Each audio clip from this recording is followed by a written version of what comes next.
les meilleures vidéos pour vous gratuitement. Abonnez-vous et cliquez sur la cloche. Des cadeaux pour tous les abonnés.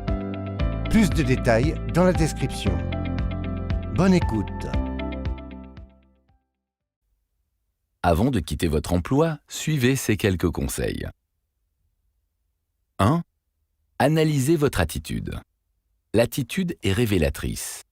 On ne devient pas entrepreneur uniquement pour s'enrichir. Il y a des moyens beaucoup plus faciles d'arriver à cette fin.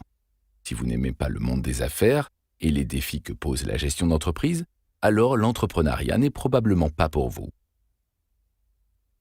2.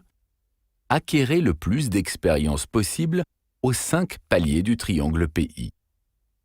Dans des ouvrages précédents, nous avons conseillé aux gens de travailler pour apprendre et non de travailler pour gagner de l'argent. Au lieu de choisir un emploi en fonction du salaire, choisissez-le en fonction de l'expérience qu'il vous apportera. Par exemple, si vous voulez acquérir de l'expérience dans le fonctionnement des systèmes d'une entreprise, prenez un emploi à temps partiel chez McDonald's. Vous serez étonné de constater ce qui arrive lorsqu'un client dit « Je veux un Big Mac et des frites ». L'un des systèmes les mieux conçus au monde entre alors en action. Un système brillamment conçu qui fonctionne surtout grâce à des gens qui n'ont qu'un diplôme d'études secondaires. 3. N'oubliez jamais que vente égale revenu. Tous les entrepreneurs doivent exceller dans le domaine de la vente.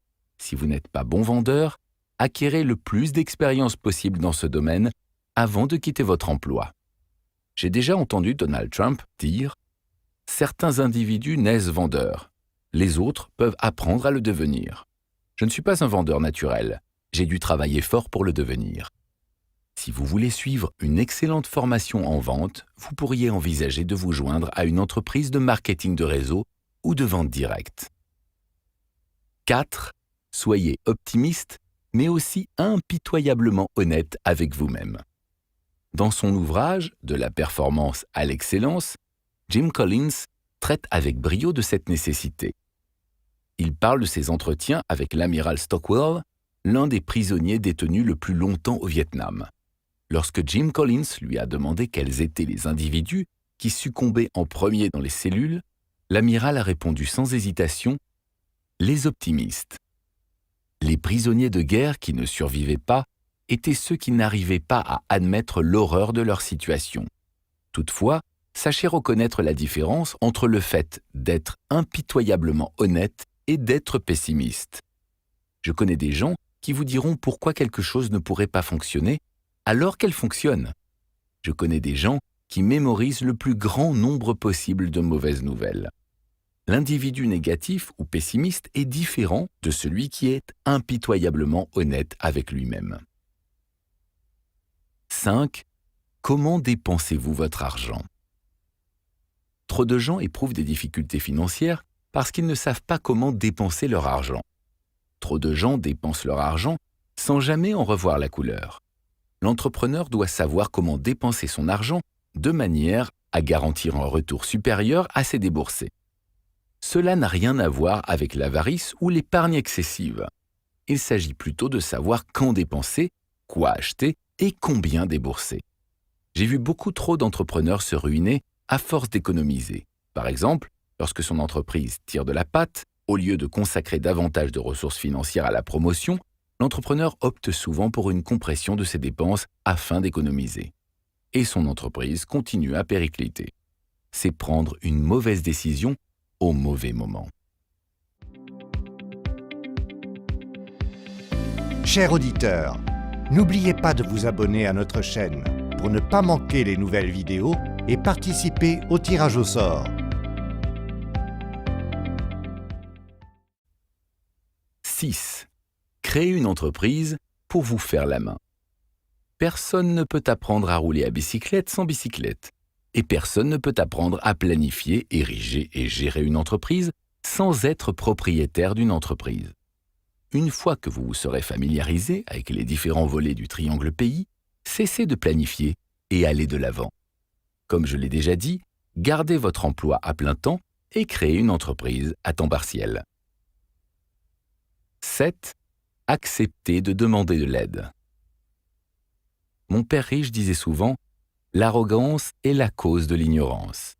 Si vous ignorez quelque chose, demandez de l'aide à quelqu'un qui connaît la réponse. D'un autre côté, n'empoisonnez pas la vie des autres en exigeant trop d'eux. Il y a une nuance entre une aide et une béquille. 8. Trouvez un mentor. Mon père riche était mon mentor. Et j'en ai eu plusieurs autres. Lisez des ouvrages traitant de la vie de grands entrepreneurs tels que Thomas Edison, Henry Ford et Bill Gates. Les livres peuvent devenir vos meilleurs mentors. La Rich Dad Company offre un programme de mentorat connu sous le nom de Rich Dad Coaching. Les accompagnateurs qui répondent à vos appels sont des entrepreneurs, des investisseurs et de grands mentors. Ayez recours à leurs services pour maintenir la trajectoire qui vous permettra d'obtenir ce que vous voulez dans la vie. L'un de mes entrepreneurs préférés est Steve Jobs, fondateur d'Apple Computer et de Pixar. J'aime non seulement son style, mais j'adore la culture de son entreprise. L'une des choses les plus importantes qu'un entrepreneur puisse créer est une entreprise dotée d'une culture forte et cohérente.